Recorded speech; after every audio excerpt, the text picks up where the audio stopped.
وعلى آله وصحبه أجمعين أما بعد رب اشرح لي صدري ويسر لي أمري واحلل عقدة من لساني يفقهوا قولي أعوذ بالله من الشيطان الرجيم بسم الله الرحمن الرحيم أتم الحج والعمرة لله صدق الله مولانا العلي العظيم قد قال الله سبحانه وتعالى في القرآن المجيد أن عبد الله بن مسعود رضي الله تعالى عنه قال رسول الله صلى الله عليه وسلم تابعوا بين الحج والعمرة فإنهما ينفيان الفقر والذنوب قال نبينا رسول الله. അൽഹംദുലില്ലാ. ആദരണീയരായ അന്തർവാക്കവി സ്ഥാപകർ, അഭിനന്ദരായ സലീം വാക്കവി സ്ഥാപകർ, സദസ്സിലിരിക്കുന്ന ഹാഫിദീങ്ങളായ ഉസ്താദുമാർ, പത്തനാപുരം നമ്മുടെ സവാർക്കാൻ ഉസ്താദുകൾ, സ്നേഹിതരായ മുതഅല്ലിമീങ്ങളെ, സഹോദരീ സഹോദരങ്ങളെ, അർഹമർ റഹീമായ റബ്ബ് സുബ്ഹാനഹു വ തആല നമ്മുടെ ഈ സംഗമം അല്ലാഹു സ്വീകരിക്കുമാറാകട്ടെ.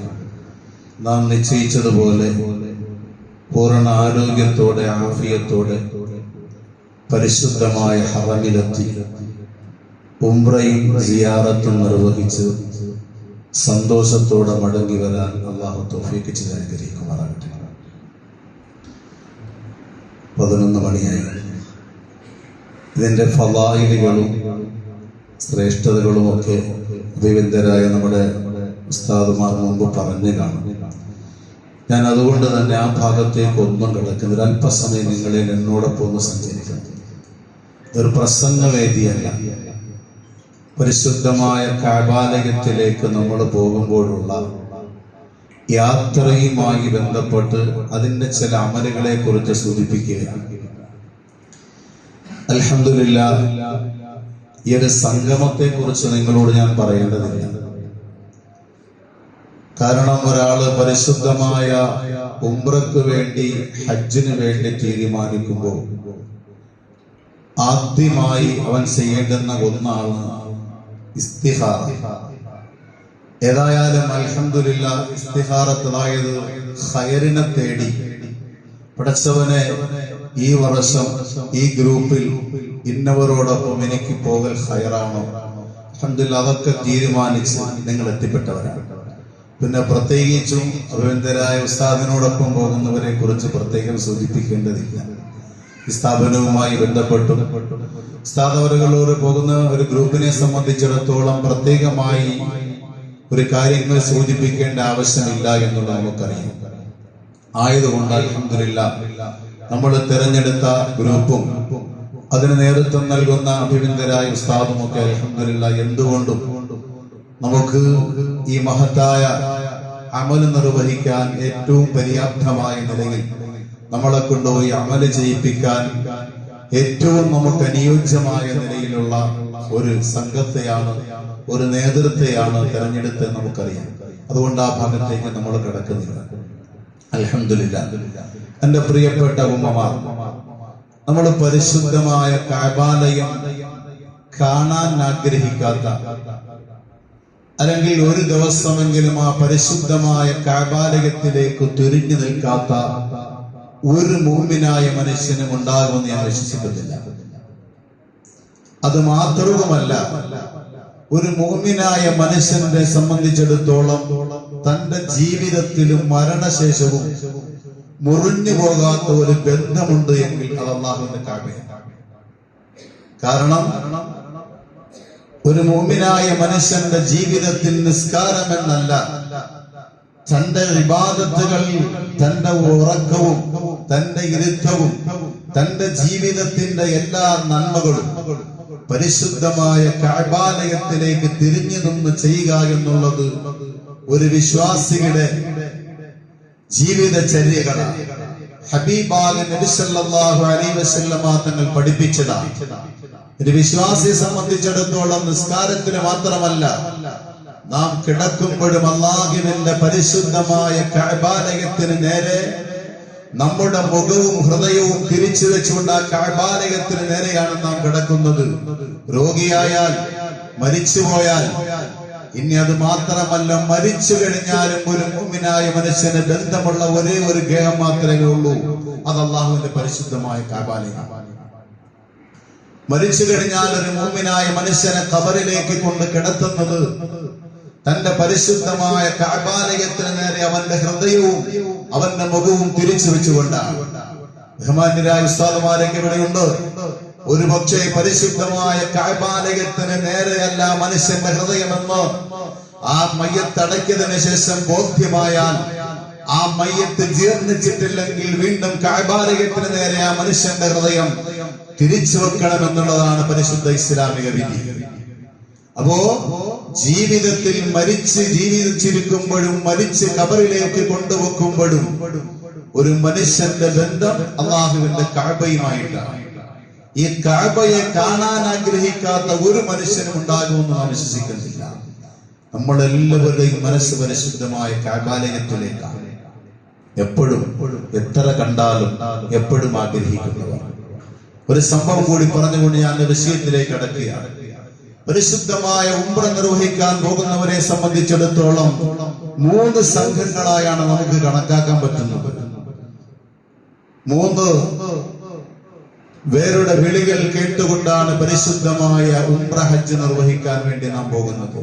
ഇപ്പൊ യാത്ര പോകുന്നതിന് മുമ്പ്, അതിന്റെ ക്ലാസ് തുടങ്ങുന്നതിന് മുമ്പ് എന്റെ പ്രിയപ്പെട്ട ഉമ്മമാർ, സഹോദരങ്ങൾ തീരുമാനിക്കണം, ഞാൻ പോകേണ്ടത് ആരുടെ വിളിക്ക് ഉത്തരം ചെയ്തുകൊണ്ടാകണം, എന്റെ ഉംറ എങ്ങനെ ആയിരിക്കണമെന്ന് തീരുമാനിക്കണം. ഒന്നാമതായി നാം മഹാന്മാർ നമ്മെ പഠിപ്പിക്കുന്നത് എന്താണ്? ജിബ്രീൽ അലൈഹിസ്സലാമിന്റെ വിളിക്ക് ഉത്തരം ചെയ്തുകൊണ്ട് അല്ലാഹുവിന്റെ പരിശുദ്ധമായ കഅബാലയത്തിലേക്ക് എത്തിപ്പെടുന്ന ഒരു വിഭാഗമുണ്ട്. ജിബ്രീൽ അലൈഹിസ്സലാമിന്റെ വിളിക്ക് ഉത്തരം ചെയ്തുകൊണ്ട് അല്ലാഹുവിന്റെ കഅബാലയത്തിലേക്ക് എത്തിച്ചേരുന്നവരുടെ അവസ്ഥ എന്താ?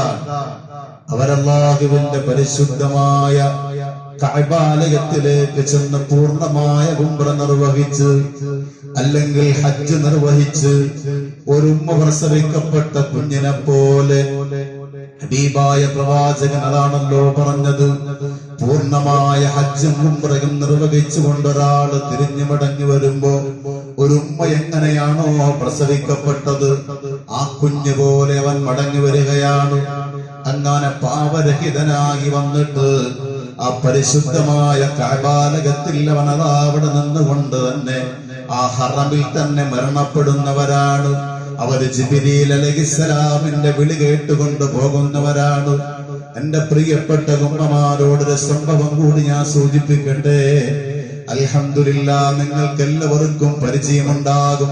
ബഹുമാനപ്പെട്ട അൻവർ ഉസ്താദിന്റെയും സലീം ഉസ്താദിന്റെയും എന്റെയും ഒക്കെ ഏറ്റവും പ്രിയങ്കരനായ നമ്മുടെ അടുത്ത കാലത്ത് മരണപ്പെട്ടു പോയ ഖമറുദ്ദീൻ എന്ന് പറയുന്ന സംഭ്രമത്തെ പ്രിയപ്പെട്ട സഹോദരൻ, ഈ കഴിഞ്ഞ മാസം ഞാൻ പരിശുദ്ധമായ ഹറമിലേക്ക് പോയപ്പോ ആ പ്രിയപ്പെട്ട സഹോദരന്റെ ഖബർ സിയാറത്തിന് വേണ്ടി ഞാൻ പോയിരുന്നു.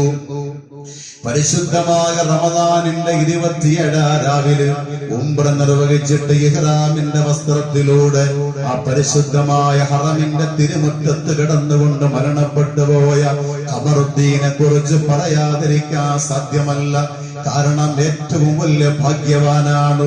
പരിശുദ്ധമായ മക്കയിൽ നിന്നുകൊണ്ട് സറായിലേക്ക് മക്ബറ തിരക്കിക്കൊണ്ട് നിന്നെ നമ്പർ അനുസരിച്ചുകൊണ്ട് ഞാൻ സാധാരണ അവിടെ മരിക്കുന്നവരെ അടക്കപ്പെടുന്ന സറായിലെ മക്ബറയുണ്ട്.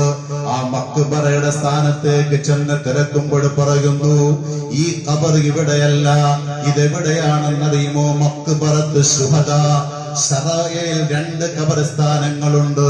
ഒന്ന് സാധാരണ മനുഷ്യർ അടക്കപ്പെടുന്ന സ്ഥലമാണ്, മറ്റൊന്ന് ശുഹദാക്കൾ അടക്കപ്പെടുന്ന സ്ഥലമാണ്.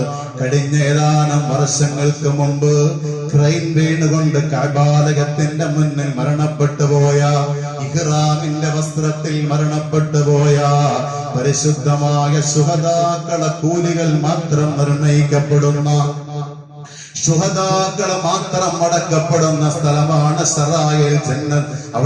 അവിടെ സറായിലുള്ള മക്ബറത്ത് ശുഹദാ എന്ന് പറയുന്ന സ്ഥലം.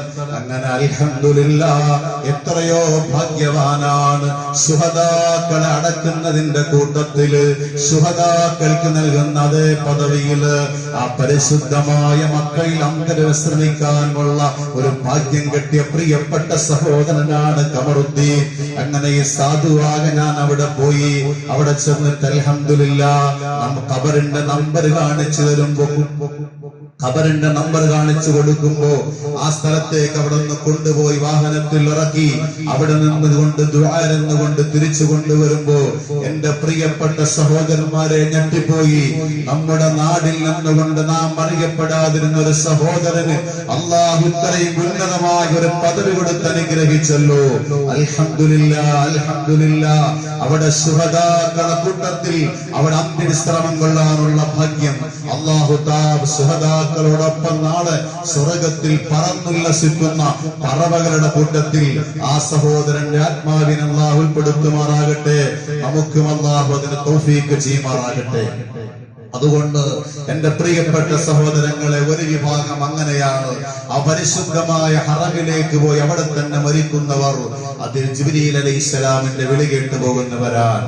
മറ്റൊന്നാണ് ഇബ്രാഹിം നബി അലൈഹിസ്സലാമിന്റെ വിളി കേട്ടു പോകുന്നവർ. അവരെങ്ങനെയാണ്? പരിശുദ്ധമായ ഹറമിലേക്ക് പോയി ഉംറ നിർവഹിച്ച് ഹജ്ജ് നിർവഹിച്ചുകൊണ്ട് നാട്ടിലേക്ക് വരുമ്പോ തന്റെ ജീവിതത്തിൽ മാറ്റമുണ്ടാകുന്നവർ. ഞാനൊരു ഹാജിയാണ്, ഉംറ നിർവഹിച്ച ആളാണ്, എന്റെ ജീവിതത്തിൽ മാറ്റങ്ങൾ ഉണ്ടാകണം. അതിനിഷാദ ഞാൻ പിറകെ സൂചിപ്പിക്കാം.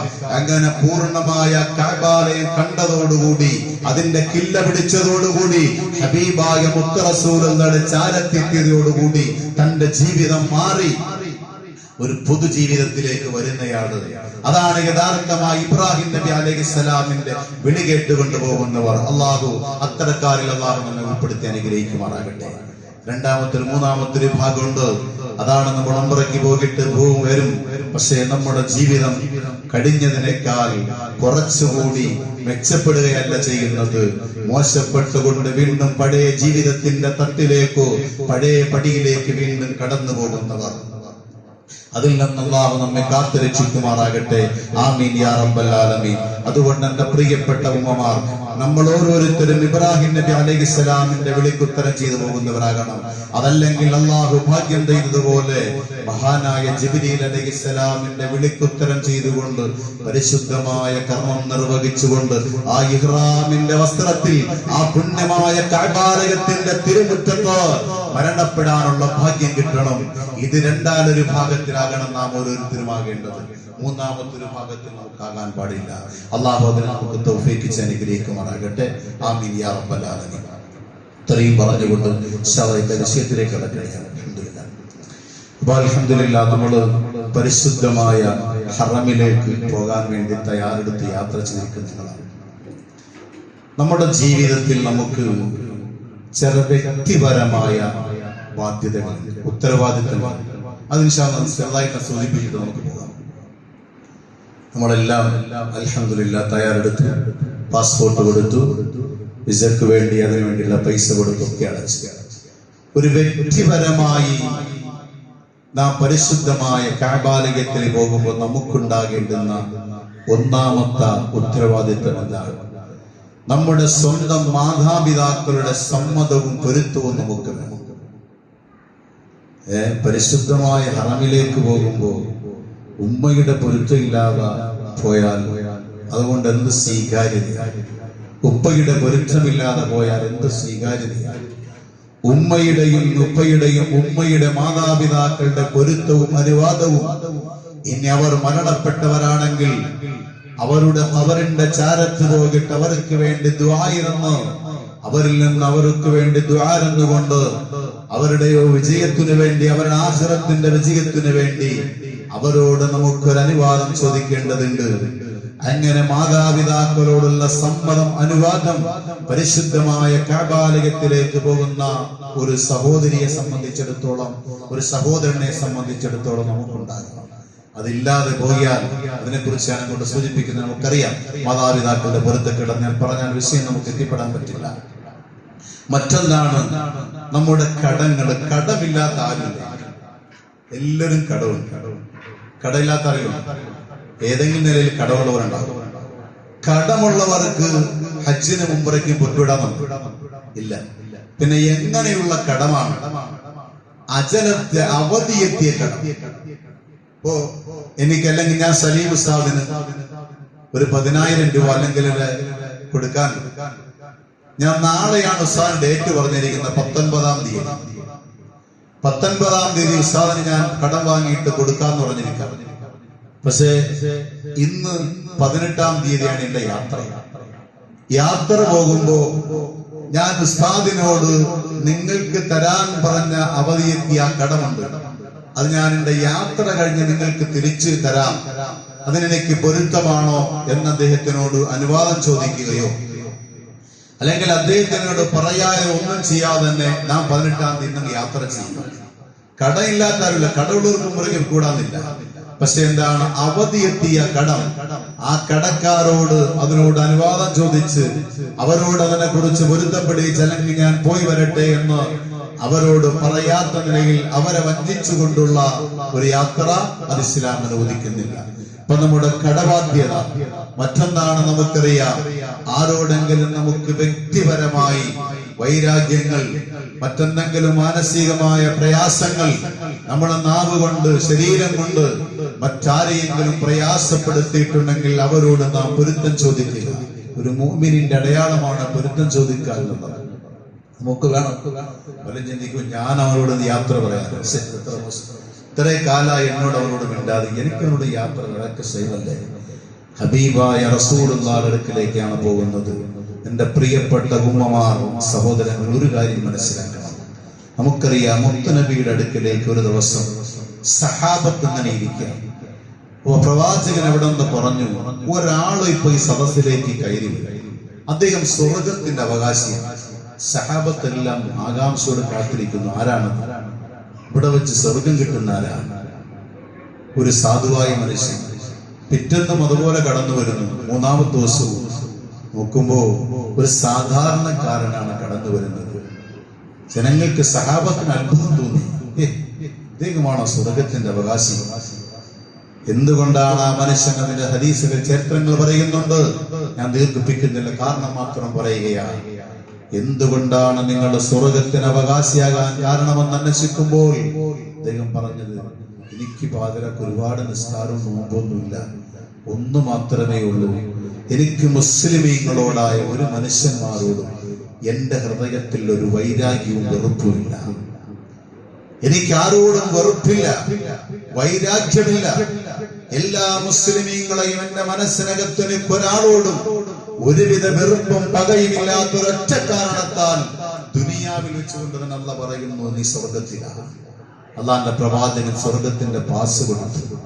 അപ്പൊ അങ്ങനെയുള്ള റസൂലുള്ളാഹിയുടെ മുന്നിലേക്കാണ് നമ്മൾ പോകുന്നത്. അതുകൊണ്ട് വ്യക്തിപരമായി നമുക്ക് ആരോടെങ്കിലും വൈരാഗ്യങ്ങളോ വെറുപ്പുകളോ ഉണ്ടെങ്കിൽ അതിനൊക്കെ നാം മാറ്റണം. മറ്റൊന്ന്, കുടുംബത്തിന്റെ ഉത്തരവാദിത്വങ്ങൾ. നമ്മൾ വേണ്ടപ്പെട്ടവരോട്, ഞാൻ ഇങ്ങനെ ഉംറയ്ക്ക് പോകാൻ, എന്റെ കുടുംബത്തിന്റെ ഉത്തരവാദിത്വങ്ങളൊക്കെ നമ്മൾ വേണ്ടപ്പെട്ട കുടുംബക്കാരോടൊക്കെ ഒന്ന് ബോധ്യപ്പെടുത്തി ചുമതലപ്പെടുത്തണം. കൂടുതൽ വിശദീകരിക്കുന്നതിന് മറ്റൊന്നാണ് ഞാൻ നേരത്തെ ഉസ്താദ് പറഞ്ഞ തൗബ, പശ്ചാത്താപം എന്ന് പറയുന്നത്. ഒരു മനുഷ്യനെ സംബന്ധിച്ചിടത്തോളം നാം മനുഷ്യൻ നമ്മുടെ ജീവിതത്തിൽ ഒരുപാട് പാപങ്ങൾ ചെയ്തു പോയവരാകാം. അതുകൊണ്ട് നമ്മൾ എന്ത് ചെയ്യണം? ഒരു ആത്മാർത്ഥമായി അള്ളാഹുവിന്റെ പരിശുദ്ധമായ കഅബാലയത്തിലേക്ക് പോകാൻ നിയ്യത്ത് ചെയ്ത സമയം മുതൽ അൽഹംദുലില്ലാഹ്, അള്ളാഹുവേ നിന്റെ കഅബാലയത്തിലേക്കാണ് ഞാൻ വരുന്നത്, മുത്ത് റസൂലുള്ളാഹിയുടെ അടുക്കലേക്കാണ് ഞാൻ വരുന്നത്.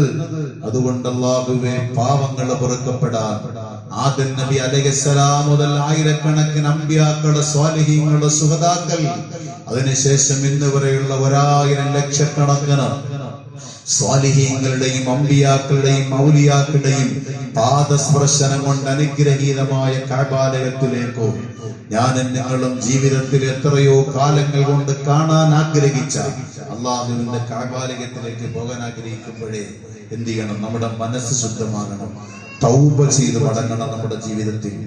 അതുപോലെ തന്നെ നമ്മുടെ നേർച്ച കടങ്ങൾ, എന്തെങ്കിലും നേർച്ചകളുണ്ടെങ്കിൽ അതെങ്കിൽ നാം വീടാൻ തയ്യാറാകണം.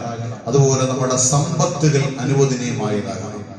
ഹറാമുകൾ കൂട്ടിക്കരുതാത്ത, ഹലാലായ സമ്പത്തുകളായിരിക്കണം നമ്മൾ ഉംറയ്ക്കും ഹജ്ജിന് വേണ്ടി ഉപയോഗിക്കേണ്ടത്. പലിശയും പണയം വെച്ചതും അതല്ലാതെ മറ്റേതെങ്കിലും ഹറാമായ സമ്പാദ്യ മാർഗങ്ങളിലൂടെ ഉള്ളതല്ലാതെ ഹലാലായ മാർഗത്തിലുള്ളതായിരിക്കണം നമ്മുടെ സമ്പത്ത്. മറ്റൊന്നാണ്, നമ്മൾ പോകുന്നതിന് മുമ്പ് പുരുഷന്മാരെ സംബന്ധിച്ചിടത്തോളം നമ്മുടെ വാപ്പമാർ, നമ്മുടെ ഉമ്മമാർ, നമ്മുടെ വേണ്ടപ്പെട്ട മക്കൾ, സഹോദരങ്ങൾ പലരും ഖബറുകളിൽ ഉണ്ടാകാം. അവരുടെ അടുക്കലേക്ക് പോയിട്ട് ഒരു സിയാറത്ത് നടത്തണം. നമ്മളൊന്നും സിയാറത്ത് വിരോധികളല്ലല്ലോ. അല്ലാത്ത ഉമ്മമാരൊക്കെ പോകുമ്പോ, അതുകൊണ്ടാണ് നമ്മുടെ പരിശുദ്ധമായ ഉംറയ്ക്കും ഹജ്ജിനൊക്കെ പോകുമ്പോ വീട്ടിലേക്ക് നമ്മളൊരു മൗലൂദ് യാസീനൊക്കെ ഓതുന്നത്. എന്തിനാണ്? നമ്മൾ നിന്ന് മന്മറം പറഞ്ഞു പോയ വേണ്ടപ്പെട്ടവർക്ക് വേണ്ടി ഈ പരിശുദ്ധമായ ഖുർആനിൽ ഓതിയിട്ട് അവർക്ക് ഹദിയ ചെയ്ത് അവരോട് ദുആ ചെയ്തുകൊണ്ട് നാം പുറപ്പെടുകയാണ്. ആയതുകൊണ്ട് അങ്ങനെ ഒരു സംവിധാനം നമുക്കുണ്ടാകണം. നമ്മൾ ചിന്തിക്കേണ്ടത്, പടച്ചവനെ, ഞാൻ ഇങ്ങനെ പരിശുദ്ധമായ കഅബാലയത്തിലേക്ക് പോകുമ്പോഴും എന്നെ പോറ്റി വളർത്തി പരിപാലിച്ച് വളർത്തിയ എന്റെ മാതാവ്, എന്റെ ഉമ്മ ഒരിക്കൽ പോലും കഅബ കാണാതെ മൺമറഞ്ഞു പോയല്ലോ അല്ലാഹ്.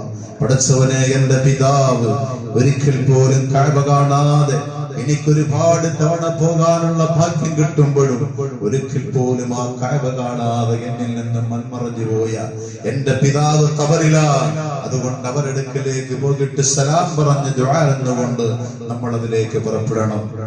മറ്റൊന്നാണ് ദുആ വർദ്ധിപ്പിക്കണം. നേരത്തെ അതൊക്കെ ഉസ്താദ് പറഞ്ഞിരുന്നു. അൽഹംദുലില്ലാഹ്, നമ്മൾ ദുആ വർദ്ധിപ്പിക്കണം. നല്ല കൂട്ടുകാരെ നാം തെരഞ്ഞെടുക്കണം. അൽഹംദുലില്ലാഹ്, അത് ഞാൻ നേരത്തെ പറഞ്ഞു. ഏതായാലും നമ്മൾ തെരഞ്ഞെടുത്ത ഒരു ഗ്രൂപ്പും സംഘവും അൽഹംദുലില്ലാഹ് നല്ല സന്തോഷമുള്ള ഒരു സംഘമാണ്. അതുപോലെ പോകുന്ന സമയങ്ങളിൽ നാം സദഖകൾ, ആർക്കെങ്കിലും യാത്രകൾ പോകുമ്പോ ഒരു സദഖകൾ നാം നിർത്തി പോകണം, സദഖകൾ കൊടുക്കണം. കാരണം നബി സല്ലല്ലാഹു അലൈഹി വസല്ലമ തങ്ങൾ പറഞ്ഞല്ലോ, സദഖ എന്ന് പറയുന്നത് എന്താണ്? നമ്മുടെ പരീക്ഷണങ്ങളെ തട്ടിമാറ്റാൻ പറ്റുന്ന ഏറ്റവും വലിയ ഒരു ധർമ്മമാണ്. അതുകൊണ്ട് നമ്മൾ യാത്ര പോകുമ്പോഴും ഏതൊരു നല്ല കാര്യത്തിന് പോകുമ്പോഴും സദഖ കൊടുത്തിട്ട് പോകൽ സുന്നത്താണ്. ആർക്കെങ്കിലും ഒരു പാവപ്പെട്ടവർ അല്ലെങ്കിൽ ഏതെങ്കിലും ഒരു സദഖ കൊടുത്തുകൊണ്ട് യാത്ര പുറപ്പെടണം. ഇതൊക്കെ നമ്മുടെ യാത്രയുടെ മുന്നോടിയായി നാം തയ്യാർ ചെയ്യേണ്ടുന്ന കാര്യങ്ങളാണ്. ഇനി ഇൻഷാ അല്ലാഹ് നമ്മൾ യാത്ര പുറപ്പെടുന്നതിന് മുമ്പ് പരിശുദ്ധമായ ഞാൻ ചുരുക്കി പറയാണ്. ഇൻഷാ അല്ലാഹ് നമുക്ക് ചില കാരണം ഉസ്താദൊക്കെ എത്തേണ്ടതുണ്ട്. 11:15 അപ്പൊ നമ്മൾ അങ്ങനെ യാത്രയൊക്കെ പുറപ്പെടാൻ അൽഹംദുലില്ലാഹ് ഇതൊക്കെ കഴിഞ്ഞ് പാസ്പോർട്ട് എല്ലാം കൊടുത്ത് നമ്മൾ ഇനി യാത്ര പുറപ്പെടാൻ ഉദ്ദേശിക്കുക. ഇനി നമ്മള് ഉംറ എന്ന് പറയുന്ന 4 അമലുകളാണ്. ഇൻഷാ അല്ലാഹ് വളരെ ലളിതമാണ്. അത് നമുക്ക് വളരെ ലളിതമായി ചെയ്യാൻ പറ്റുന്ന 4 അമലുകളെ ഉംറയ്ക്കുള്ളൂ. നിയ്യത്ത്, തവാഫ്, സഅയ്, കുടികളായി ഇത്രേ ഉള്ളൂ, തീർന്നു. അത് വിശദീകരിക്കാം നമുക്ക്. അപ്പൊ നമ്മൾ ഇഹ്റാം ചെയ്യുന്നതിന് മുമ്പ് ഉമ്മമാരൊക്കെ ശ്രദ്ധിച്ച് ഇൻഷാ അല്ലാഹ് നമ്മൾ എന്നോട് സഞ്ചരിക്കും. നമ്മൾ യാത്ര ഇറങ്ങാൻ പോവാണ്. എല്ലാ റാഹത്തല്ല. ഒരിക്കലെങ്കിലും കഅബാലയത്തിൽ പോയിട്ടുള്ളത് കൈവയ്ക്ക്. ഇൻഷാ അല്ലാഹ് ഉംറ നിർവഹിക്കാൻ പോയിട്ടുള്ളത് ഈ ഗ്രൂപ്പ് വരുന്ന ആരെങ്കിലും അൽഹംദുലില്ലാഹ് ഇപ്പൊ വരുന്നത് മറ്റേ നമ്മൾ അമീറത്തും മാത്രമല്ല. അൽഹംദുലില്ലാഹ് അല്ലാഹു തആല സ്വീകരിക്കട്ടെ. നമ്മളൊക്കെ പോയവരുണ്ട്. അൽഹംദുലില്ലാഹ് പോയൊരു മനുഷ്യന് പോയാൽ അത് വീണ്ടും വീണ്ടും കാണാൻ ആഗ്രഹിക്കാത്ത ഒരു മനുഷ്യനും ഇല്ല. എത്രയും നമ്മൾ വീണ്ടും വീണ്ടും പോകുന്നതനുസരിച്ച് അല്ലാഹുവിന്റെ കഅബാലയത്തിൽ നിന്നുകൊണ്ട് അവസാനം ഒരു വിദാഇന്റെ തവാഫ് ചെയ്യും. ആ സമയത്ത് പൊട്ടിക്കരയാത്ത ഒരു വിശ്വാസി ഉണ്ടാകുകയില്ല. പടച്ചവനോട്, അല്ലാഹുവേ, ഇതെന്റെ അവസാനത്തെ വരവാക്കല്ലേ എന്ന റബ്ബിനോട് പറഞ്ഞുകൊണ്ടുള്ള ഒരു പ്രാർത്ഥന. അതുകൊണ്ട് എല്ലാവരും വീണ്ടും വീണ്ടും ആഗ്രഹിക്കുന്നവരാണ്. അല്ലാഹു നമുക്ക് തൗഫീഖ് ചെയ്യുമാറാകട്ടെ. ആയതുകൊണ്ട് ഇനി എന്റെ ഉമ്മമാർ, നമ്മൾ ഇഹ്റാം ചെയ്യുന്നതൊക്കെ എയർപോർട്ടിലാണ്. നമ്മുടെ വീട്ടിൽ നിന്ന് പരിശുദ്ധമായ ഉംറയ്ക്ക് 2-ാം തീയതിയാണ് യാത്ര എന്ന് പറയുന്നത്. അപ്പൊ 2-ാം തീയതി നമ്മുടെ വീട്ടിൽ നിന്ന് യാത്ര പുറപ്പെടുന്നതിന് മുമ്പ് നമ്മൾ ചെയ്യേണ്ടുന്ന കാര്യങ്ങൾ